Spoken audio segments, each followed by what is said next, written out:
अस्तिको भिडियोमा आएको कमेन्टलाई मेन्सन गरी यो भिडियो बनाइराखेको छु। अनि मेरो एकजना भ्युवर्स अनि फलोवर्स उहाँ हुनुहुन्छ, पूजा जोशीजी हुनुहुन्छ। अनि उहाँले भन्नुभएको रहेछ बोट नै छैन, फल देखाएर के गर्नु भन्नुभएको रहेछ र उहाँको लागि यो भिडियो बनाइराखेको छु। तपाईँले यहाँ हेर्न सक्नुहुन्छ है, यसको बोट, यसको यो फलहरू यस्तो हुन्छ है।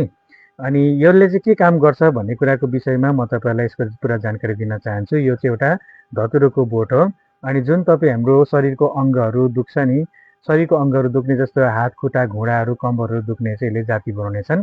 र यो तपाईँले देख्नुहुन्छ यो धतुरोको यो हरियो फलहरू छ है, यो हरियो फल भयो, यो सुकेको, यो छिपेको सुकेको, यो सुकेको छ, यो हरियोहरू छ है, यो सुकेको छ।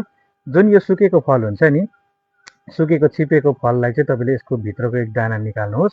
यसको यो डल्लालाई निकालेर तपाईँले मजाले छडाउनुहोस् र त्यसमा तपाईँले एकेस र लसुन, अर्ग्यानिक लसुन निकालेर तपाईँले त्यसलाई कुचाउनुहोस् र योसँग एड गर्नुहोस् र त्यसलाई चाहिँ तपाईँले अर्ग्यानिक तोरीको तेलमा चाहिँ तपाईँले चाहिँ यसलाई डुब्ने प्रकारले मजाले खर्याएर चाहिँ यसलाई मजाले यसलाई फ्राई गर्नुहोस्।